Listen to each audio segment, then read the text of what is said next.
Hello and welcome to this lecture. आज का हमारा लेक्चर है HTML5 में हम कुछ डिटेल में एलिमेंट्स देखेंगे। आगे के लेक्चर में हमने देखा था कि HTML किसको कहते हैं। HTML5 के अंदर जो भी एडवांस एलिमेंट है वो के उसके अंदर हमने देखा था, उसके बारे में हमने पढ़ा था। तो आज हम पढ़ने वाले हैं रिमूव एलिमेंट। मतलब कि the following elements HTML 4.0.1 elements are remove from HTML5। मतलब कि जो भी HTML4 के एलिमेंट्स थे जो अब HTML5 के अंदर हम यूज़ नहीं कर सकते, मतलब कि HTML5 के अंदर से वो सब हटाए गए हैं, निकाल दिए गए हैं। तो उसको हम पढ़ेंगे कौन कौन से टैग है, कौन कौन से एलिमेंट है जो अब HTML5 के अंदर हम यूज़ नहीं कर सकते। तो उसके अंदर पहला टैब है अक्रोनॉमी, दूसरा है एप्लेट, तीसरा है बेस फॉन्ट। मतलब कि फॉन्ट में कुछ चेंजेस करना है तो वहाँ पे बेस फॉन्ट का यूज़ होता था। फिर था बिग, तो हमें कुछ जूम करना था तो वहाँ पे बिग का यूज़ होता था। उसके बाद अलाइनमेंट के लिए सेंटर का यूज़ होता था, सेंटर टेक का। तो वो सब HTML4 में यूज़ होता था, बट HTML5 के अंदर सेंटर अलाउड नहीं है। उसके बाद है डीर, उसके बाद ये फॉन्ट के लिए font, frame, frame set, no frame, strike और टीटी। तो ये जो एलिमेंट है जो आपके स्क्रीन में यहाँ पे दिखाए गए हैं, जो अब HTML5 के अंदर हम यूज नहीं कर सकते थे। जो HTML के 4.0 वर्जन था, 4.0.1, उसके अंदर वो ये सब यूजेबल थे, उसके अंदर यूज कर सकते थे। बट अब हम HTML5 के अंदर ये टैग यूज नहीं कर सकते। तो ये हमने देखा। उसके बाद हम देखने वाले हैं HTML5 कैनवास। मतलब आके हमने कैनवास में पढ़ा था कि कैनवास एक क्या है कि उसको हम ब्राउजर के अंदर, क्या हमारी कोई भी एप्लीकेशन के अंदर कुछ ड्रॉ करना है तो वहाँ पे कैनवास का यूज होता था। बट हम कैसे कैसे फीचर्स उसमें किसी किसी प्रॉपर्टी ऐड कर सकते हैं तो वो अब हम डिटेल में देखने वाले हैं। तो canvas, the HTML5 canvas element is use to drawing graphics. आगे भी हमने पढ़ा था कि कुछ भी ग्राफिक्स ड्रॉ करना है आपको आपके एप्लीकेशन के अंदर या वेब पेजेस के अंदर, तो वहां पे क्या यूज होगा अब HTML5 के अंदर, canvas. On the fly via scripting usually JavaScript. मतलब में वहां पे आपको थोड़ी बहुत जावास्क्रिप्ट की स्क्रिप्टिंग करनी पड़ेगी, कोडिंग करना पड़ेगा, तो वो आपको अच्छा सा और इंटरेक्टिव एक ड्राइंग क्रिएट कर पाओगे। The canvas element is only a container for graphics. मतलब कि कैनवास एलिमेंट एक कंटेनर है, ग्राफिक्स का कंटेनर है। You must use a script to actually draw the graphics. मतलब कि आपको कुछ भी ग्राफिक्स ड्रॉ करना है तो आप ये कैनवास की जो स्क्रिप्टिंग है उसको जावास्क्रिप्ट के साथ मिलजुल कर आप एक अपना कैनवास क्रिएट कर सकते हो। Canvas has सर्वल method for drawing. मतलब कि कैनवास के अंदर सर्वल मेथड है। आपको कुछ ड्रॉ करना है तो उसके अंदर भी अलग अलग प्रॉपर्टीज है, डिफरेंट डिफरेंट प्रॉपर्टीज है उसकी मेथड्स है। तो उसके यहाँ पे दी गई है, पहला है पाथ, दूसरा है boxes, circles, tax and adding image. मतलब कि आपको कुछ ड्रॉ करना है तो उसके अंदर आप पाथ को यूज कर सकते हो, बॉक्स को यूज कर सकते हो, सर्कल को भी यूज कर सकते हो, इवन टेक्स्ट, एंड आप कुछ इमेज भी ऐड करनी है उसके अंदर तो आप कर सकते हैं। तो ये हमारा हुआ कैनवास। तो कैनवास को कैसे यूज कर सकते हैं तो वो हमने देखा कि उसके अंदर किस किस प्रकार की प्रॉपर्टी है, किस किस तरह से हम उसको यूज कर सकते हैं। उसके बाद हम देखने वाले हैं HTML5 इनलाइन SVG। HTML के अंदर जो SVG है उसको हम कैसे यूज कर सकते हैं, उसका मतलब क्या होता है, उसका बेनिफिट्स क्या होता है, वो सब हम पढ़ेंगे। तो HTML इनलाइन SVG, मतलब कि SVG का फुल फॉर्म क्या है। SVG stand for scalable vector graphics. वो क्या है, स्केलेबल वेक्टर ग्राफिक्स है। SVG एक वन टाइप ऑफ इमेज का टाइप है, उसको आप फुल फॉर्म उसका है scalable vector graphics.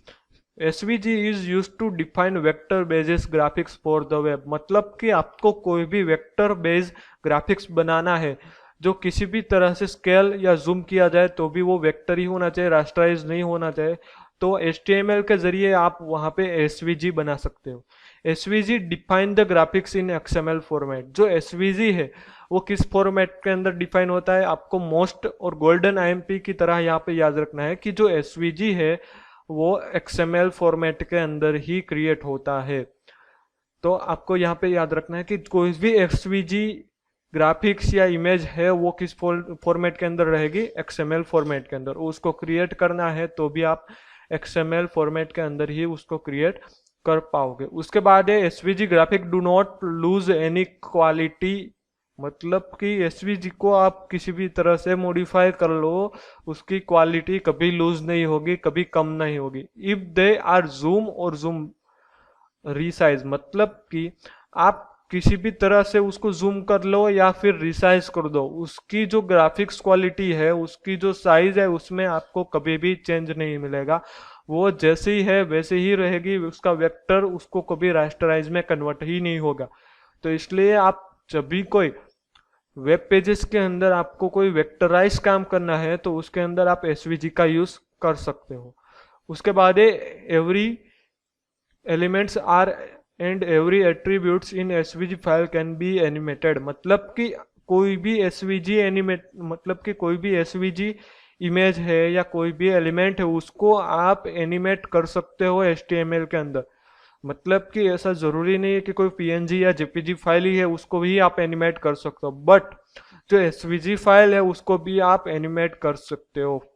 SPG is a V3C recommendation, मतलब कि आप जब एसवीजी क्रिएट कर रहे हो तो उसके अंदर V3C जो का भी कोई वर्क या कोड होता है उसको आपको रिकमेंडेशन करता है, तो वो हम डिटेल में देखेंगे। बट आपको याद रखना है कि हम कहीं पे भी ग्राफिक्स का यूज करना है तो वहां पे हम एसवीजी का यूज कर सकते हो।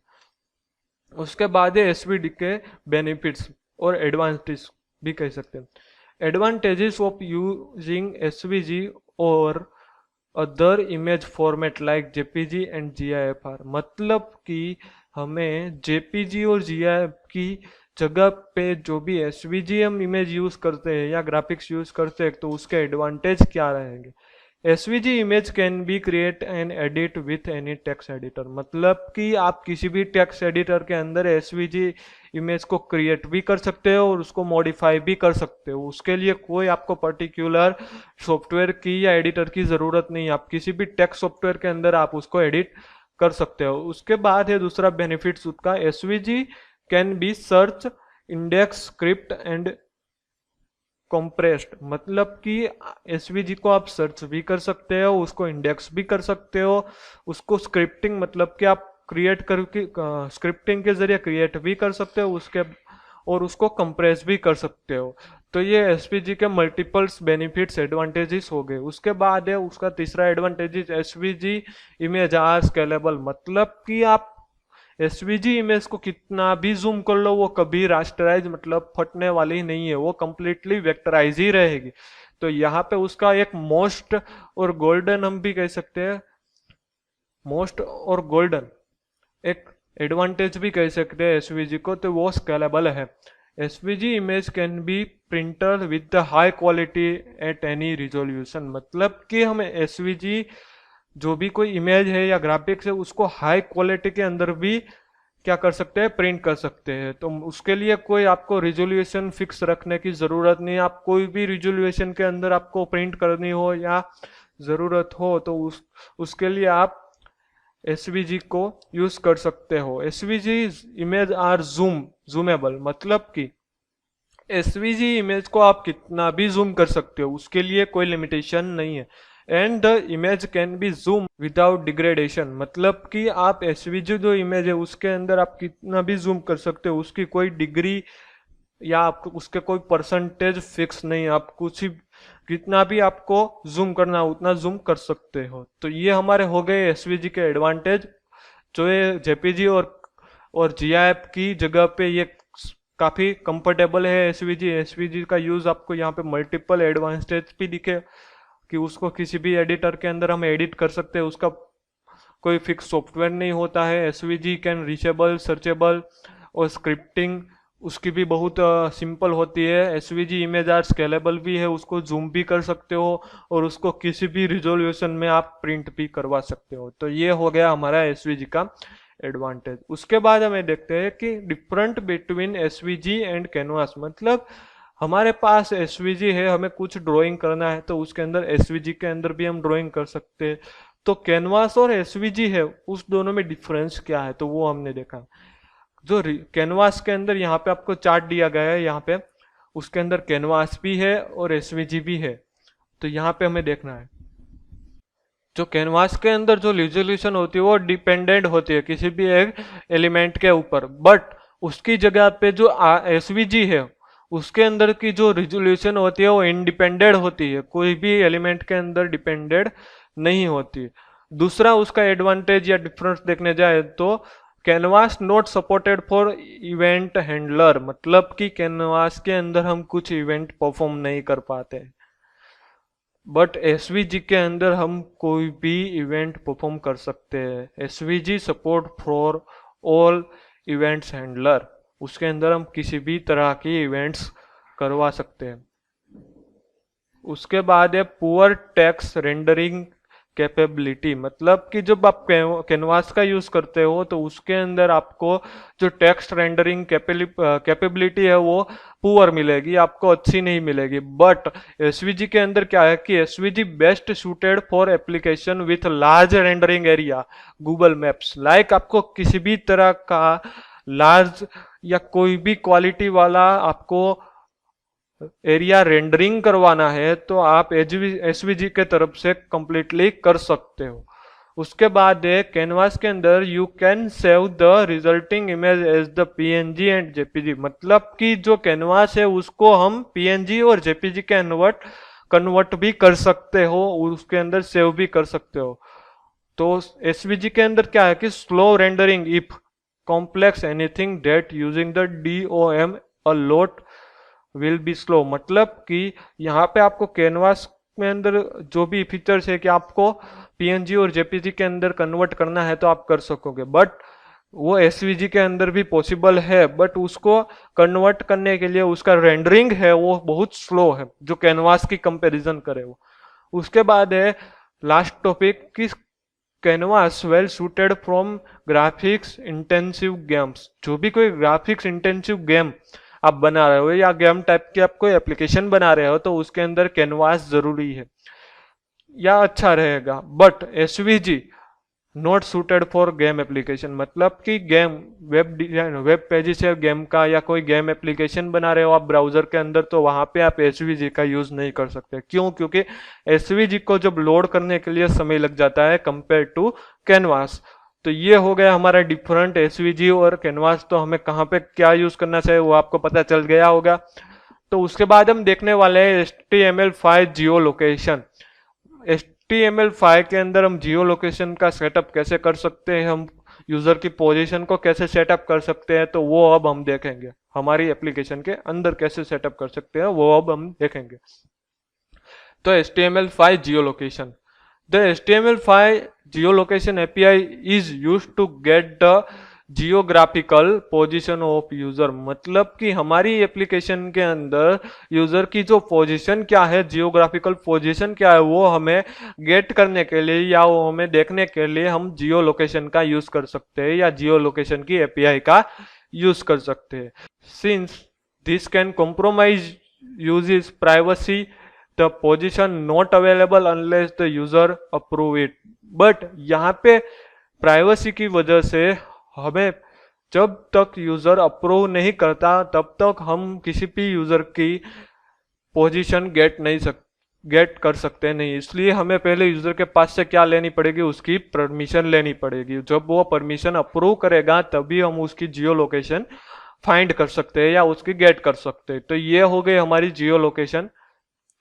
अभी हम जियो लोकेशन के बारे में हम डिटेल में देखेंगे कि कौन कौन सी प्रॉपर्टी हम यूज कर सकते हैं जियो लोकेशन के मदद से, उसमें हम कौन कौन सी प्रॉपर्टी से क्या क्या होता है वो भी हम देखते हैं। तो पहली प्रॉपर्टी है coords latitudes, coords dot latitudes. उसका मतलब क्या है, the latitudes as a decimal number, मतलब कि जो उसके लेटिट्यूड्स होते हैं उसकी पोजीशन होती है जो जियो लोकेशन, तो उसको अंदर हमें लेटिट्यूड्स के अंदर उसको क्या मिलेगा, हमें डेसिमल नंबर मिलेगा उसकी पोजीशन का। दूसरा है कोडर्स लॉन्गिट्यूड, तो उसका लॉन्गिट्यूड होता है। तो किसी भी लोकेशन का एक क्या होता है, लेटिट्यूड होता है, एक लॉन्गिट्यूड, उस पोजीशन की और उसके डेसिमल नंबर से हम क्या कर सकते हैं, उसकी एक जो पोजीशन है उसको हम फाइंड कर सकते हैं, उसका लोकेशन फाइंड कर सकते हैं। तो उसके अंदर है तो longitude as a decimal number, मतलब कि जो लॉन्गिट्यूड है उसको हम किसके अंदर फाइंड कर सकते हैं, उसके अंदर से हम डेसिमल नंबर है। सेम इट इज जो लेटीट्यूड है उसके अंदर भी हम डेसिमल नंबर फाइंड कर सकते हैं। उसके बाद है कोडर्स एक्यूरेसी, मतलब कि जो कोडर्स की जो पोजीशन है, जो एक्यूरेसी उसकी पोजीशन एक्यूर पोजीशन है वो कहाँ पे है, उसको फाइंड करने के लिए हम क्या करते हैं, कोडर्स डॉट एक्यूरेसी का यूज कर सकते हैं। उसके बाद है कोडर्स डॉट एल लेटीट्यूड, मतलब कि कोडर्स डॉट अल्टीट्यूड, उसका मतलब क्या है कि the altitude in metre above the mean sea level, मतलब कि हम उसको कुछ मीटर या कुछ दूरी से हम उसको फाइंड कर सकते हैं, तो वो क्या होगा, अल्टीट्यूड हो गया। कोडर्स डॉट अल्टीट्यूड एक्यूरेटी, मतलब कि द एल्टीट्यूड एक्यूरेटी ऑफ पोजीशन है उसको फाइंड करने के लिए हमें क्या यूज होगा, कोडर्स डॉट एल्टीट्यूड एक्यूरेसी। उसके बाद है कोडर्स डॉट हैंडलिंग, मतलब कि उसका जो हैंडलिंग है उसकी डिग्री क्लॉकवाइज और उसका जो भी नॉर्थ के अंदर जो भी क्लॉकवाइज है उसको हम देख सकते हैं, मतलब कि एक कंपास के जैसा उसको हैंडल कर सकते हैं, उसकी पोजीशन को हैंडल कर सकते हैं नॉर्थ वाइज। उसके बाद है coords speed, the speed in metre per second, मतलब कि कोडर की स्पीड क्या है वो भी हम फाइंड कर सकते हैं इन मीटर पर सेकंड के अंदर। उसके बाद है टाइम स्टैम्प, मतलब कि उसका जो भी डेट एंड टाइम है उसका रिस्पॉन्स है, किस डेट एंड टाइम पर हमें क्या रिस्पॉन्स मिला वो हमें फाइंड करना है, तो वहां पे हम किस प्रॉपर्टी का यूज करेंगे, टाइम स्टैम्प, मतलब कि यहाँ पे आपको सारी प्रॉपर्टी दी गई है जो भी जियो लोकेशन की एपीआई है, तो वहां पे तो उसके अंदर कौन कौन सी प्रॉपर्टी क्या क्या यूज होती है, लॉन्गिट्यूड लेटीट्यूड का मतलब क्या होता है, एक्यूरेसी का मतलब क्या होता है, एल लेटीट्यूड का मतलब क्या होता है, हैंडलिंग का मतलब क्या होता है, वो यहाँ पे आपको सब दिया गया। उसके बाद हम देखेंगे HTML5 वीडियो, जो हमें आगे वीडियो एलिमेंट देखा था, तो उसके अंदर हम क्या देखेंगे, अब डिटेल में देखेंगे कि हम इसको कैसे यूज कर सकते हैं, कौन कौन से ब्राउजर कौन कौन सी टाइप्स का वीडियो जो फॉर्मेट है वो यूज करता है, वो अब हम देखेंगे। तो अब देखते हैं HTML5 वीडियो। तो many modern websites show video, मतलब कि मेनी मॉडर्न जो अभी की मॉडर्न वेबसाइट है उसके अंदर वीडियो शो आपको होता होगा। HTML5 provide a standard for showing item, मतलब कि आपको कोई भी वीडियो स्टैंडर्ड लेवल से एडवांस लेवल के अंदर आपको दिखाना है वेबसाइट के अंदर या आपके एप्लीकेशन के अंदर, तो आप HTML5 के वीडियो टैग का यूज करके आप दिखा सकते हो।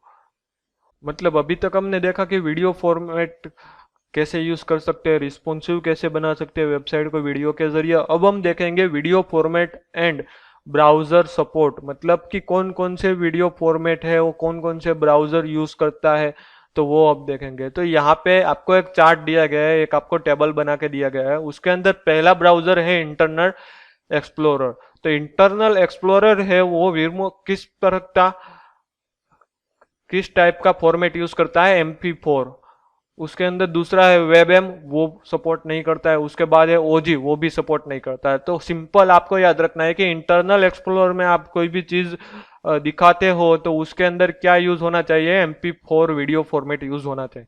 अब क्रोम के अंदर दिया गया है, तो क्रोम ब्राउजर है उसके अंदर ये तीनों जो MP4 वेबएम और OG, वो तीनों तीन वीडियो टाइप सपोर्ट करता है। कौन, क्रोम। उसके बाद है फायरफॉक्स, तो फायरफॉक्स के अंदर MP4 सपोर्टेड नहीं है, बट उसके अंदर जो अपडेट है तो उसके अंदर फायरफॉक्स 21 है, तो वहां पे हो रहा है MP4 का यूज। उसके बाद उसको विंडो 7 विंडो 8 और विंडो का जो विस्टा है और एंड्रॉइड के अंदर भी जो MP4 है वो सपोर्ट फायरफॉक्स के अंदर करता है, बट वो 21 से अपडेट होना चाहिए या 21 होना चाहिए। उसके बाद है वेबएम, वो सपोर्ट करता है, अलाउ करता है, और OG वो भी कोई भी वर्जन हो फायरफॉक्स का वो भी अलाउ करता है। उसके बाद है सफारी, तो सफारी सिर्फ MP4 ही वीडियो अलाउ करता है। उसके बाद ये ओपेरा, तो ओपेरा MP4 अलाउ नहीं करता है, तो उसकी जगह पे वहां पे वेबएम और OG जो टाइप से वीडियो फॉर्मेट है उसका यूज वहां पे होता है। तो ये हमने देख लिया कि कौन कौन से ब्राउजर के अंदर कौन कौन सा फॉर्मेट वीडियो का यूज होता है। तो आगे हमने देखा वीडियो के बारे में कि वीडियो कैसे हम मॉडर्न वेबसाइट के अंदर सेटअप कर सकते हैं, उसके अंदर हमने देखा कौन कौन से जो ब्राउजर है, कौन कौन से टाइप्स वीडियो का यूज करते हैं। तो अब हम देखने वाले हैं ऑडियो। तो आगे हमने वीडियो का देखा, अब हम देखने वाले हैं कि ऑडियो हम HTML5 के अंदर कैसे कैसे यूज कर सकते हैं, कौन कौन से ब्राउजर कौन कौन से ऑडियो टाइप्स अलाउ करता है, कैसे हम उसको सपोर्ट कर सकते हैं, वो भी हम देखेंगे। तो अब देखते हैं ऑडियो। तो HTML5 provider standard for playing audio file, मतलब कि आपको किसी भी तरह की ऑडियो फाइल है वो आपको प्ले करवानी है या उसको आपको कुछ डिफाइन करवाना है अपनी वेब पेज या एप्लीकेशन के अंदर, तो आप HTML5 के जरिए सिंपली करवा सकते हो और उसको एडवांस लेवल में भी करवा सकते हो। तो वो भी हम देखेंगे कि audio format and browser support, मतलब कि कौन कौन से ऑडियो फॉर्मेट कौन कौन से ब्राउजर के अंदर सपोर्ट होते हैं। तो यहाँ पे ब्राउजर और जो भी उसके टाइप्स है उसका चार्ट दिया गया है। तो उसके अंदर है इंटरनल एक्सप्लोरर, उसके अंदर MP3 ही अलो है वो, और OG अलो नहीं है। उसके बाद है क्रोम, तो क्रोम के अंदर तीनों तीन टाइप्स अलो है। उसके बाद है फायरफॉक्स, तो फायरफॉक्स के अंदर हमने आगे जैसा है वैसा ही है कि MP3 अलाउ नहीं करता है, बट जो 21 और विंडोज 7 के ऊपर का जो भी कोई वर्जन है वो ही अलाउ करता है। वेव है वो अलाउ करता है फायरफॉक्स, और OG है वो भी अलाउ करता है। सफारी के अंदर क्या है कि MP3 अलाउ करता है, वेव अलाउ करता है, बट OG अलाउ नहीं करता है। और ओपेरा के अंदर क्या है कि MP3 अलाउ नहीं करता है, बट OG और वेव दोनों अलाउ करता है। तो ये हमने देखा ऑडियो फॉर्मेट्स और ब्राउजर। आगे हमने देखा वीडियो फॉर्मेट्स और ब्राउजर।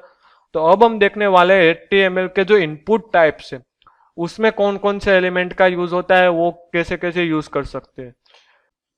तो अब हम देखने वाले हैं HTML इनपुट टाइप्स, मतलब कि HTML में हम कैसे कैसे इनपुट टाइप का यूज कर सकते हैं, उसके अंदर कैसे एलिमेंट का यूज कर सकते हैं, वो अब हम देखेंगे। तो HTML has server input types for forms, मतलब कि HTML के अंदर हम फॉर्म्स के अंदर सर्वर मेनी टाइप्स के हम इनपुट टाइप यूज कर सकते हैं। This new features allow better input control and validation, मतलब कि आप वैलिडेशन करवाना चाहते हो या उसका इनपुट कंट्रोल बनाना चाहते हो, वो तो एक एडिशनल तरीके से आप उसको बेटर और रिस्पॉन्सिव HTML5 के जरिए बना सकते हो। तो उसके अंदर क्या क्या नए नए एलिमेंट्स दिए गए वो हम देखेंगे। तो उसके अंदर पहला है कलर। तो आप किसी भी इनपुट टाइप्स के अंदर आपको कलर ऐड करना है या उसको रिस्पॉन्सिव बनाने के लिए आपको कलरफुल बनाना है, तो आप कलर से यूज कर सकते हैं। उसके बाद है डेट। तो आपको कोई फॉर्म बनाना है, उसके अंदर आपको डेट का कोई भी डायलॉग या कुछ भी लिखना है या डेट के बारे में आपको कुछ भी बताना हो, तो यहाँ पे आपको डेट का यूज करना पड़ेगा। उसके बाद है डेट एंड टाइम। आगे देखा सिंपल डेट भी यूज कर सकते हो, उसके साथ टाइम भी यूज कर सकते हो। तो ये हो गया डेट एंड टाइम। उसके बाद है डेट एंड टाइम लोकल, मतलब कि अभी जो भी आपका जो ब्राउजर है या आपका विंडो है उसके अंदर लोकल टाइम है वो ही अपने आप सेटअप कर लेगा। तो वो उसको करने के लिए हमें क्या यूज करना पड़ेगा, डेट एंड टाइम लोकल। उसके बाद है ईमेल। तो आपको ईमेल की कोई भी जो चीज रखनी है या उसका कोई भी आपको डिटेल में अंदर रखना है ईमेल के बारे में, तो वो भी आप कर सकते हो। उसके बाद मंथ, मतलब कि आपको कोई मंथ डिस्प्ले करवाना है। डेट एंड टाइम तो आप करवा दे, उसके साथ आपको कोई भी पर्टिकुलर मंथ ही करवाना है तो वो भी आप पर्टिकुलर करवा सकते हो। उसके बाद है नंबर। तो आपको नंबर भी अपने एप्लीकेशन के अंदर पर्टिकुलर करवा सकते हो। उसके बाद है रेंज। तो आपको अपनी रेंज भी कंप्लीट करनी है, आपको दिखानी है, उसको डिस्प्ले करवानी है यूजर को, तो वो भी कर सकते हो। उसके बाद है न्यू सर्च। को कोई भी सर्च का ऑप्शन आपके अपनी वेबसाइट के अंदर या आपकी एप्लीकेशन के अंदर रखना है तो वो भी रख सकते हो। उसके बाद आपको टेलीफोन नंबर, उसके बोलते हैं टेल, तो वो भी कर सकते हो। टाइम भी कंप्लीटली आप पर्टिकुलर रख सकते हो। आपको किसी URL पर रिडायरेक्ट करना है तो वो भी URL भी दे सकते हो, और आप किसी वीक का भी शेड्यूल कर सकते हैं। तो ये हो गए सारे इनपुट टाइप्स जो आपको इनपुट कंट्रोल बनाने के लिए या वैलिडेशन को रिस्पॉन्सिव या बेटर बनाने के लिए आप यूज कर सकते हो। अब आज का लेक्चर हम यहाँ तक रखते हैं। अब आपको क्या करना है कि आपने जो भी पढ़ा है आज के इस लेक्चर में, तो आज हमने क्या क्या पढ़ा है वो हम देखेंगे, पहले से रिवाइज कर लेते हैं, उसके बाद हम असाइनमेंट देखेंगे। तो आज हमने पहले पढ़ा था कैनवास के बारे में, कैनवास इन डिटेल में पढ़ा था। उसके बाद SVG के अंदर पढ़ा था कि SVG कैसे हमको हेल्पफुल हो सकती है हमारी एप्लीकेशन के अंदर, उसका फॉर्मेट क्या था। उसके बाद हम देखेंगे उसका एडवांटेज हमने देखा था। उसके बाद उसका डिफरेंस कैनवास और एसवीजी का भी देखा था। उसके बाद जियो लोकेशन हमें कैसे फाइंड करनी है तो उसके बारे में हम डिटेल में देखा था। उसके एपीआई के बारे में भी हमने पढ़ा। उसके बाद हम जियो लोकेशन की जो भी प्रॉपर्टीज है HTML5 के अंदर तो उसको हम डिटेल में देखा था उसके डिस्क्रिप्शन के साथ। उसके बाद हमने वीडियो, उसके फॉर्मेट और कौन कौन से ब्राउजर सपोर्ट होते हैं वो हमने देखा। उसके बाद ऑडियो देखा, ऑडियो के अंदर कौन कौन से ब्राउजर सपोर्ट होते हैं वो भी हमने देखा। उसके बाद हमने देखा इनपुट टाइप्स देखा। उसके बाद उसके इनपुट टाइप कौन कौन से है उसको हम कैसे बेटर बना सकते हैं वो देखा। तो अब हम देखने वाले हैं हमारा असाइनमेंट। तो आज का असाइनमेंट आपका ये है कि व्हाट इज कैनवास, दूसरा है how to declare audio tag और तीसरा है फुल फॉर्म ऑफ एसवीजी। मतलब को अभी लेक्चर कंप्लीट होने के बाद आपको ये तीन जो क्वेश्चन है आपको फिलअप करना है। Okay, thank you.